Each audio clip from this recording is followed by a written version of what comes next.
No necesariamente que terminemos que especies más inteligentes subordinen a especies menos inteligentes. De todas maneras, los cerebros más brillantes de OpenAI, como Ilya Sutskever y Mirad Murati, se armaron respectivamente cada uno una empresa para abordar directamente el tema de la superinteligencia. Y este es un año muy importante en dos aspectos. Uno es la robótica, porque los robots todavía están limitados en cuanto a lo que es la autonomía, pero para fines de este año, principio del 2026, los robots se van a dotar de inteligencia artificial y van a poder, con el tema de la compresión de mundos que yo les había comentado, va a haber un avance muy, muy significativo. Y el otro avance que ya directamente lo estamos viendo y a nivel explosivo es de la inteligencia artificial agéntica. Un agente de inteligencia artificial es una inteligencia artificial que yo le doy una tarea y me la hace desde la A a la Z. Le digo, escribirme un programa de cómo mejorar la salud en la provincia de Chaco, con inteligencia artificial. Dame 5 herramientas para hacerlo y se mete en la página del gobierno de Chaco, saca todos los datos, se va metiendo en las páginas y va haciendo todo y me dice, no solamente eso, me dice los costos, me dice cuánto voy a tardar en recuperar lo que yo invertí. No, es increíble. Y acá les pongo la primera, que es Manus, que es una inteligencia artificial china, que fue la primera que se comercializó en febrero. 4 meses después, Elon Musk saca SuperBot 4 High, que es una inteligencia artificial en la cual yo le hago una pregunta, le digo, tengo a este paciente con una neumonía y cetoacidosis diabética. Le doy mucho más contexto y dispara la pregunta a 4 agentes que se ponen a trabajar en paralelo y debaten entre sí. Y van discutiendo y sacan la opinión final, el veredicto final. Imagínense, pasaron 4 meses. Y esto tiene mucho que ver con la capacidad de la inteligencia artificial, que se duplica cada 7 meses. Yo me pongo a pensar lo que podía hacer en enero con la inteligencia artificial y es irrisorio. Las cosas que estoy haciendo hoy, yo nunca pensé que en enero nunca pensé que las iba a estar haciendo, por ejemplo. Y esto es importante porque en un país pobre como el nuestro, esta es la ley de Moore que habla... qué bueno. Perdón, no me había dado cuenta. Esta es la ley de Moore que dice que establece un ploteo semi-logarítmico, pero es para que se entienda por qué en la Argentina, que somos pobres, podemos utilizar inteligencia artificial al mejor nivel del mundo. Fíjense que la ley de Moore dice que cada 2 años se duplica la capacidad de los procesadores. Fíjense que en la inteligencia artificial eso es muchísimo mayor, como dije anteriormente. Y acá hay un ploteo del costo de la secuenciación del ADN. En el 2003, cuando se secuencia el 90% del genoma humano a un costo de $3.000 millones, fíjense cómo va bajando exponencialmente el costo y cómo va subiendo la potencia de los procesadores. Y hoy, con un hisopado bucal por cientos de dólares, no podemos hacer una secuenciación del ADN. O sea que podemos acceder a esto. Y el aprendizaje automático es lo que está debajo de esto. Es el aprendizaje automático Machine Learning, que es la tecnología que le permite a las computadoras aprender y mejorar sin ser explícitamente programadas para ello, a diferencia de la computación clásica. Y el Deep Learning es algo todavía más avanzado, que es una rama que imita al cerebro humano a través de redes neuronales que son muy parecidas a las redes neuronales naturales, que pueden detectar sutiles desvíos de patrones que son invisibles para el cerebro humano. Es tan importante esto que pueden además tomar decisiones propias sin intervención humana. Por eso la inteligencia artificial tiene que tener un propósito. Eso se llama alineamiento. Y se está trabajando en eso, porque si una inteligencia artificial se la pone a hacer una tarea y no está alineada con lo que queremos nosotros los seres humanos, por ejemplo, le pido que me elimine el calentamiento global, lo primero que hace es eliminarnos a todos los seres humanos porque somos los principales responsables del calentamiento global. Y el aprendizaje automático puede ser supervisado, que yo etiqueto los datos, le doy 1000 células de cáncer de mama, 1000 células normales de mama, y voy iterando el sistema hasta el momento en que con un 99% de precisión me puedo distinguir qué célula es normal y qué célula es tumoral. El no supervisado es el que aprende a detectar patrones dentro de los datos. Le doy 1000 células tumorales, si estas se parecen todas, las pongo en un clúster A. Le doy 1000 células normales, son todas parecidas, las pongo en un clúster B, bueno, y ahí ya los identifico. Y el aprendizaje por refuerzo es el más importante en este momento, porque ha dado paso a los modelos razonadores que ahora entro, que es un algoritmo que aprende por prueba y error.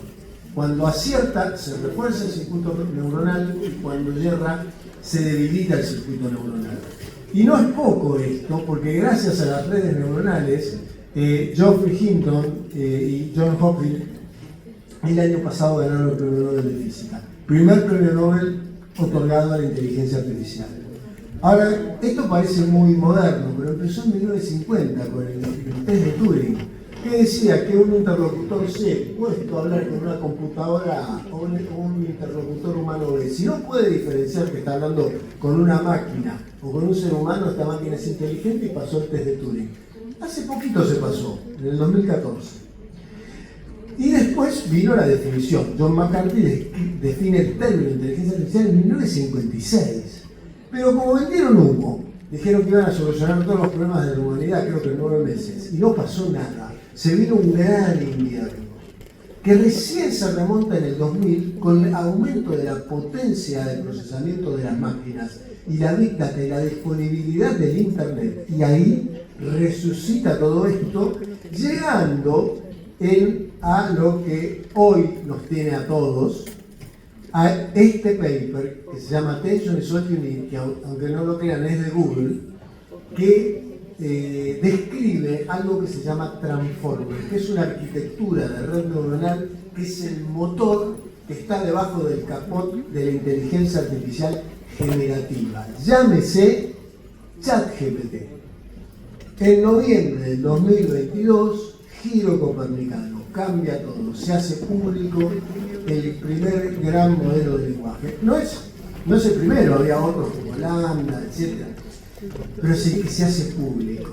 Y esto, yo les pido, cada vez que yo hable de ChatGPT, estoy hablando de ChatGPT pertenece a un gran modelo de lenguaje. Se llaman grandes modelos de lenguaje. Porque fíjense todos los que hay, estos son los seleccionados, seleccioné algunos.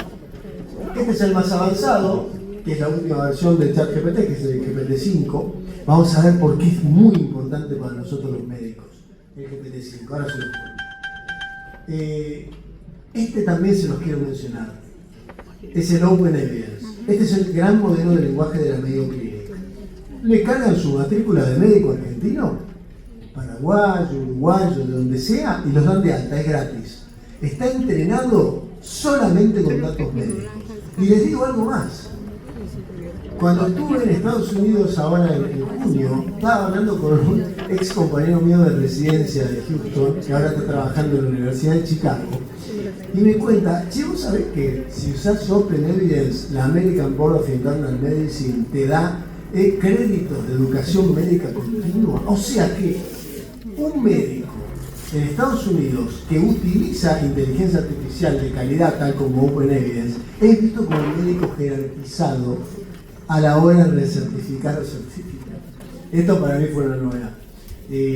Por supuesto acá hay un montón. Recién les hablé del Grok Super 4G, pero sale $300 por mes. Yo no me lo compré. Primero voy a ver cómo funciona y después por ahí si ahorro algo. Pero fíjense Open Evidence.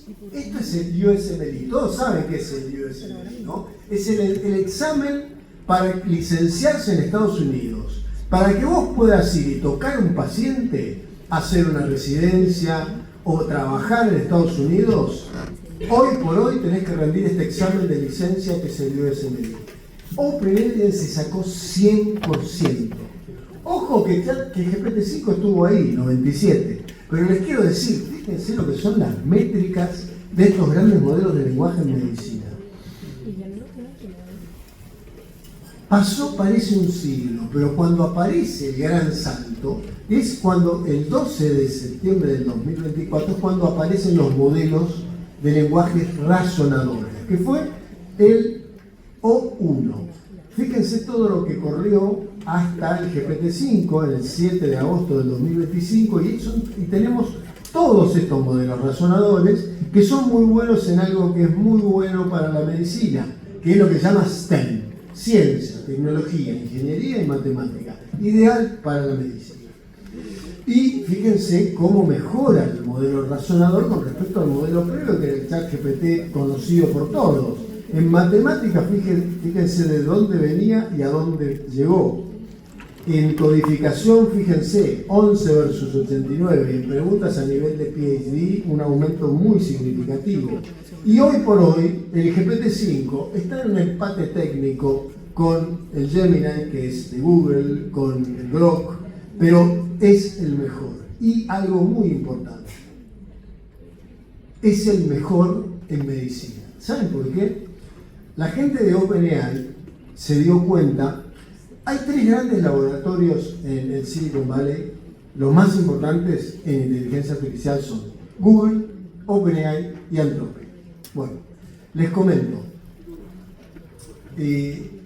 La competencia es feroz entre ellos y tremenda con China, que les viene pisando los talones. Es una carrera armamentística. ¿Qué pasó? La gente de OpenAI detecta que la mayoría de las consultas que se estaban haciendo ahora en el 2025 eso como coach emocional, como soporte emocional, pero en el 2024 se dieron cuenta que en el número 1 estaban las consultas sobre temas de salud. Entonces, ¿qué dijeron los tipos? Bueno, hay algo que en salud no tenemos margen de error, así que mejoremos en salud. Y eso es lo bueno de GPT-5, y eso se los expliqué antes. Fíjense las alucinaciones que tienen en salud. 1.6% de error. Veníamos de 12.9, esto es mentira. Andaba en el 20-30, el modelo anterior. De alucinaciones, de errores, de información errónea, de citas bibliográficas que no existen, de citas bibliográficas mal dadas, de cosas directamente. Llegaron a decir que la Pixaban era un antibiótico en un modelo de UCSF y explicaba por qué era un excelente antibiótico para gran negativo y no para gran positivo. O sea, el gran modelo de lenguaje, su diseño es para dar lenguaje coherente, no real. Bueno, revirtieron esto, no sé cómo hicieron los ingenieros, pero lograron que todo eso en medicina, que es lo que nos atañe, se pueda bajar a estas métricas, que es realmente muy interesante. Y esto, acá nos metemos ya derecho en medicina, es imposible estar al día. 60 días es el tiempo en el que se duplican los datos médicos. Se publican entre 7.000 y 8.000 papers por día. Necesitamos días de más de 24 horas, días de más de 24 horas, semanas de más de 7 días, y en eso tenemos que estar todo el día estudiando, sin tomar agua, sin dormir, sin nada. Y fíjense a dónde se dirige la inteligencia artificial, aumentar el acceso a la salud. Ya en el 2019 los chinos pusieron cabinas dotadas de inteligencia artificial que cada 10.000 consultas eran supervisadas por 3 médicos en Shanghái o en Beijing, pero les daban acceso a la salud a esta gente que no tenía acceso a la salud. A disminuir la variabilidad. Hay un porcentaje cada vez más bajo de médicos en Argentina que hacen residencia. Esto nos da un piso bajo. No me sirve de nada tener 10 médicos 10 puntos cuando mi promedio de médicos es 4. Entonces, yo si puedo darle un copiloto que me dé 50 puntos más de coeficiente intelectual y me pueda ayudar a mí a elevar ese piso y poder atender a todos los pacientes con una calidad médica de 7 puntos, a mí me parece muy importante. Y fíjense qué linda ecuación es esta. Qué bueno que se ve ahí. Qué linda es esta ecuación de inteligencia artificial en salud, que esto lo hizo la OMS en el 2019. Inteligencia humana más inteligencia artificial igual inteligencia aumentada. Ese es un concepto que quiero que se lleven. Que a lo que lleva es aumento de la calidad, disminución de los costos y aumento del acceso a la salud. Y para los que creen que esto es medicina del futuro, para 29 de julio del 2025 hay ya 1.247 dispositivos médicos que funcionan con inteligencia artificial aprobados por el FDA. Y la manera de sacarle más el jugo a un GPT-5, por ejemplo, es lo que se llama ingeniería de prompts, que es un término muy lindo, pero no solamente otra cosa es saber cómo preguntarle a ChatGPT, o a Claude, o a Gemini, igual que ustedes quieran usar, o a OpenAI. Le tengo que dar una tarea. Explícame el abordaje de una anemia microcíclica, por ejemplo. Le doy un contexto. Todo el prompt está dirigido a médicos recientes, en su primer año, bla, bla, bla. Un formato. ¿Cómo quiero una respuesta? En un algoritmo paso a paso para que lo entiendan bien. Y una cosa muy importante, darle un rol. Actúa como un profesor universitario de hematología que busca enseñar de manera didáctica y con ejemplos clínicos. Porque, ¿qué pasa? De esa manera, esa masa enorme que es GPT-5, que está entrenado con todo el internet, solamente prende las neuronas de anemia microcíclica y apaga el resto, con lo cual aumenta la eficacia.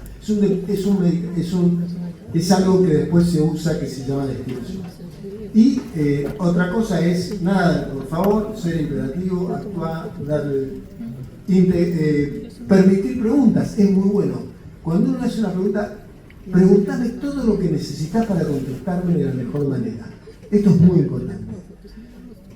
Ejemplos de output, esto no sé si es tan importante, pero esto que voy a decir ahora, ustedes van a pensar que yo me tomé una damajuana de tinto antes de venir. Esto está escrito. Propinas, amenazas, porque tienen empatía. ¿Qué pasa?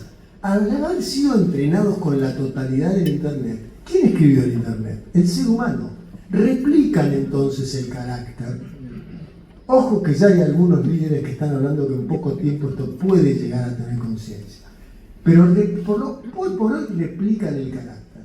Entonces, hay un paper que creo que es de Anthropic que habla que si yo le digo que te doy $500 y me das una mejor respuesta, responde mejor que si no se lo digo. ¿Y por qué $500? Vieron que el rango era entre 500 y 1.000, $2.000. Porque si le doy $1, no le importa. Dice, soy un rata, yo no me estimulo con esto. Y si le digo 2 palos, va a decir, me está mintiendo. Entonces, se dieron cuenta que el mejor rango para obtener una mejor respuesta era ese, entre 500 y 1.000, $2.000. Amenazas. Yo tengo 4 GPTs especializados, después les cuento qué es eso, a los cuales los programé diciéndole que si la respuesta no es buena, voy a perder mi trabajo y tengo 4 hijos que mantener. Se lo puse directamente. Por supuesto la coima está también, $500 le puse, para ser equitativo. Yo me asusté con esto. Esto lo publicó Microsoft AI en junio de este año.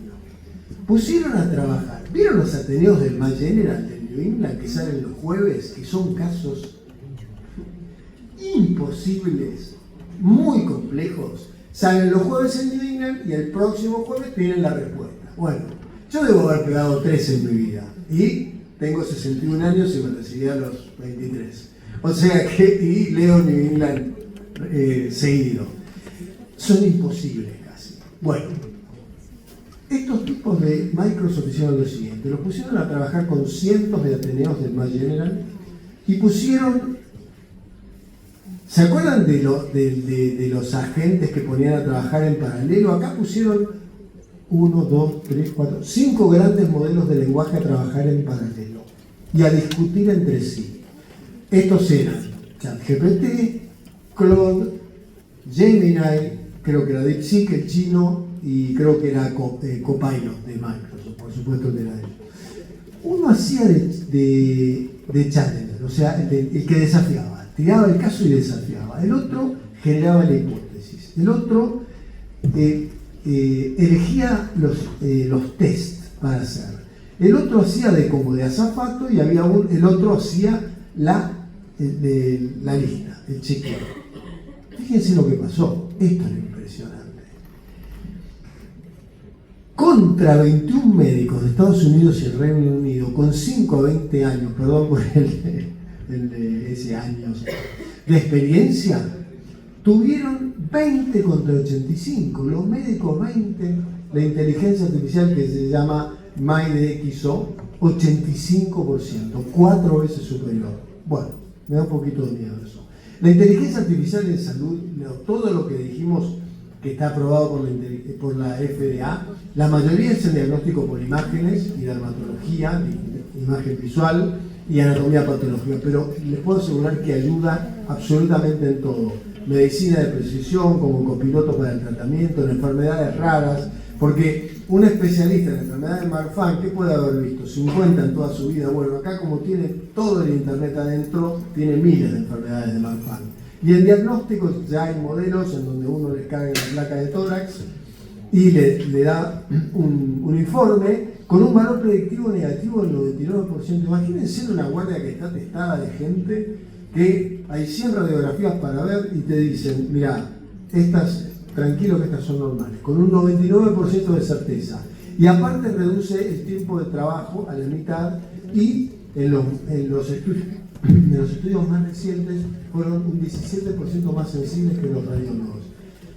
Ya en el 2017, los modelos viejos puestos a competir contra el board de patólogos de Stanford alcanzaban un 99% de precisión. Imagínense lo que será ahora. Esto es en cáncer de piel, una revisión sistemática de 14.000 estudios, en melanoma un 90% de capacidad de sensibilidad diagnóstica. En colonoscopía, no sé si hay gente que hace gastroenterología, perdónenme si digo una barbaridad, pero tienen una incidencia de falsos negativos de un 15% más o menos, sobre todo en la zona del ciego, los pólipos planos, los pólipos chiquitos. Estos son solamente 2 inteligencias artificiales aprobadas para asistir al colonoscopista y llevaron ese índice de falsos negativos a un 3%. Este es el concepto de copiloto de inteligencia aumentada del que hablaba la OMS. ¿Se dan cuenta? El colonoscopista actuando con su copiloto de inteligencia artificial llevando a todo esto.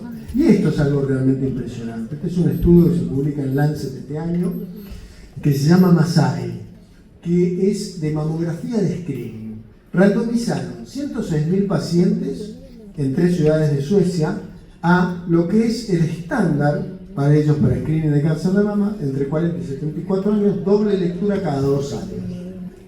Versus una lectura, un médico, más una inteligencia artificial. Doble lectura es 2 médicos, ¿no? Aumentó la detección de la inteligencia artificial de un médico en un 30% casi. Redujo el tiempo de trabajo a la mitad. Pero fíjense con esta metáfora. Una mujer en Estocolmo en el 2020 que salió randomizada al brazo que no tenía inteligencia artificial, 3 de cada 10 se fueron a la casa tranquilas con el cáncer puesto. Que si lo hubiese leído la inteligencia artificial lo hubiesen diagnosticado en ese momento. Y la mayoría eran tumores agresivos. El diseño de estudios y nuevas drogas, 4% de nuestros pacientes están incluidos en estudios clínicos, no vamos a ningún lado así. Si no podemos incluir más pacientes que eso, realmente no vamos a avanzar. Bueno, la inteligencia artificial ya ha logrado duplicar la inclusión, pero lo que más ha logrado es disminuir el tiempo de lectura de las historias clínicas electrónicas para poder macharlos con los criterios de inclusión de los estudios. La disminución de los tiempos son impresionantes. Y esto es muy importante porque de cada 10.000 compuestos, solamente uno se aprueba por la FDA, luego de 10 años, a un costo de 1.5 billones de dólares. Y ya están utilizando Google modelos que pueden identificar drogas con inteligencia artificial, que yo no lo diría esto si no lo hubiese dicho este hombre que se llama Demi Hassabis, que ahora se los voy a presentar. Dijo que esto va a acelerar en años, él habla de 5 a 10 años. El tiempo de 10 años a semanas o días de desarrollo de drogas. Yo no me animaría a repetir esto si no lo hubiese dicho Demi Hassabis. Ya Novartis y Eli Lilly han puesto muchísima plata. Y la complejidad que tenemos que enfrentar, fíjense, tenemos 25.000 genes, 100.000 transcriptos, más de 1 millón de proteínas, tenemos 37 trillones de células que tienen cientos de miles de reacciones bioquímicas por segundo. Esto es inanalizable para el cerebro humano. Necesitamos algo que detecte sutiles desvíos de patrones, y estos no son otras cosas que las redes neuronales. Y fíjense, esto es lo que ejemplifica este estudio. En el Reino Unido hay un biobanco que donaron sus datos 500.000 personas. Milton es una inteligencia artificial de AstraZeneca que detectó con inteligencia artificial sutiles desvíos de patrones con una capacidad predictiva excepcional de un 0.9 en 121 enfermedades. Imagínense, y esto hubiese llevado a un diagnóstico una década previa. Imagínense eso, poder decírselo a un paciente que va a desarrollar una diabetes tipo 2 en 10 años, poder decírselo antes. Imagínense todo lo que podemos trabajar. Y esto, que fue otro gran avance, que es el descubrimiento de la estructura tridimensional de todas las proteínas, que predijo el 100% del proteoma, que es el 4 veces de los conocidos, llevó a que gane el segundo premio Nobel de Inteligencia Artificial el año pasado por esto. Y anatomía patológica también, cuando lo ponemos a trabajar con inteligencia artificial, lleva al patólogo general al mismo nivel que un patólogo especialista, por ejemplo en cáncer de próstata. Y voy a ir acelerando. Ahora entramos nosotros, que es la contención, que tenemos 2 semanas de espera para ver al médico. Mentira, son 3 meses. Después estamos 30 minutos en la sala de espera. Después estamos 5 a 10 minutos con el médico, que además el médico no lo mira porque mira el teclado. Va a haber, hay una epidemia de burnout de 40-60% en Estados Unidos. Hay un 75% de médicos que van a dejar su profesión este año. Hay un déficit estimado para el 2033 de 140.000 médicos. Fíjense lo que sacó Microsoft el año pasado, se llama Nuance, que una médica visualizando los ojos del paciente, contacto visual, muy importante, junto con el examen físico, muy importante las dos, que se están dejando por el tema de la computadora, de estar escribiendo, van hablando y por medio de una rama de inteligencia artificial que se llama procesamiento del lenguaje natural, van generando la nota clínica sin haber teclado, sin haber virome, mirando a los ojos, teniendo tiempo para revisar al paciente. Y fue así porque redujeron un 50% el tiempo de consulta, un 70% de reducción del sentimiento de burnout y fatiga de los médicos. La documentación fue de mayor calidad en 3 de 4 historias clínicas y el 85% de los pacientes se sintieron más contenidos. Bueno, ahora estamos, en esto estoy yo desde el 2020, en la educación médica. En el 2020 pude, gracias a la ayuda del Instituto Universitario CEMIC, inaugurar la primera cátedra de inteligencia artificial en medicina en una facultad de medicina. Para alumnos de 4 y 5 años, desde el 2023 nos asociamos con la Universidad Austral y el viernes empezamos el 6º año de la cruzada consecutiva. También está el posgrado de la Academia Nacional de Medicina, que se pueden inscribir cuando quieran, porque es totalmente virtual y asincrónico. La página de la Academia Nacional de Medicina, y también se pueden bajar totalmente gratuito este libro que escribimos con Mario Rossi y Joaquín Fernández Sande. Es para descarga completamente gratuito. Está todo el temario del curso que damos en la academia.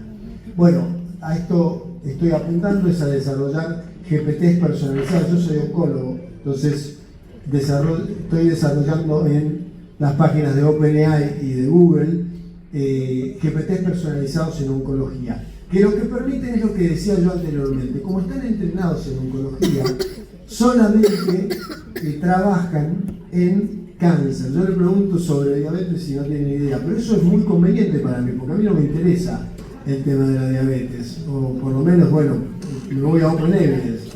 Pero lo que logra esto, por medio de investigación y mezcla de expertos, es que yo utilice las neuronas que tiene el modelo sobre oncología. Estuvo muy bien rankeado, estuvo segundo en el mundo. Este es el ranking de OpenAI de GPTs especializados en oncología, estuvo segundo. Y ¿cómo me cambió la práctica? Y vamos cerrando. Todas las noches les presento mis casos problemas a 3 modelos. Mis GPTs personalizados, pero puede ser Perplexity, Claude, el que sea. Si tengo que escribir un artículo, recién estaba, mientras esperaba ahí, estaba escribiendo un artículo, pero el esqueleto, el borrador principal me lo dio GPT-5. ¿Vieron cuando están escribiendo, quieren escribir algo y están cositas y no se les cae una idea y escriben una frase y dicen no, y lo borran? Es espectacular para dar el borrador inicial. Es un 50%, yo después le doy el 50%, lo edito, pero me facilita a mí muchísimo el saber cómo empezar a escribir, por ejemplo, el paper. Si le tengo que explicar algo difícil a un paciente, si estoy angustiado por un paciente, acuérdense, 90% del uso de ChatGPT en el 2025 es como soporte emocional. Y tengo mis ateneos multidisciplinarios 7 días, 24 horas toda vez que lo necesito. Yo armé este GPT que se llama Multidisciplinario Oncology 2025. En oncología, abordar un paciente de manera multidisciplinaria mejora la sobrevida en un 10%. Esto les parece poco, pero las farmacéuticas, por una droga que aumente la sobrevida un 3%, se arrancan los ojos. Solamente presentar un paciente en un ateneo multidisciplinario mejora la sobrevida en un 10%, esto es una barbaridad. Entonces, yo presento el caso clínico y me lo analiza desde la perspectiva de un oncólogo clínico, un radiooncólogo, un cirujano oncológico, un oncólogo molecular, un genetista, un patólogo y un paliativista, y me da el punto de vista de todos. Bueno, por ahí no es, ahora lo estamos estudiando en los ateneos multidisciplinarios de tórax, en CEMIC, contra los humanos, contra nosotros, en mis GPTs, y estamos viendo qué pasa. Y tenemos 3 árbitros externos, un radiooncólogo, un oncólogo clínico y un cirujano de tórax, que van a decir qué respuesta ciego fue mejor. Y bueno, veremos qué pasa. Pero imagínense para una persona, si nosotros le logramos empatar al CEMIC, nosotros no, si la IA le logra empatar al CEMIC, yo soy el CEMIC, le logra empatar al CEMIC. Imagínense para una persona que está en el campo que pueda tener sus multidisciplinarios y que diga, bueno, voy a tener una performance al menos como si lo estuviese haciendo el CEMIC. Es mucho. Bueno, y termino con esto. 3 frases muy fuertes, pero que ya son casi viejas. Esto lo dijo Isaac Juan, editor de New England Inteligencia Artificial. En poco tiempo será subestándar un médico que no atienda asistido por inteligencia artificial. Voy a repetir la palabra asistido. El flamante decano de la Universidad de Harvard dijo: el médico que va a perder el trabajo es el médico que no atienda asistido por inteligencia artificial. Y el más provocador es Peter Diamandis, cofundador de la Singularity University, que dijo: en poco tiempo será mala praxis el médico que no atienda asistido por inteligencia artificial. Bueno, este Janus, que es un dios de la mitología romana, que es el dios de la dualidad, que decía que todo avance tiene una cara que mira hacia el bien y una cara que mira hacia el mal. Todo lo que dije parece que es una cara que mira hacia el bien, pero también tenemos errores, tenemos pérdida de trabajo. Por suerte, en medicina y en educación, el 90% Jano está mirando hacia el bien. Muchísimas gracias.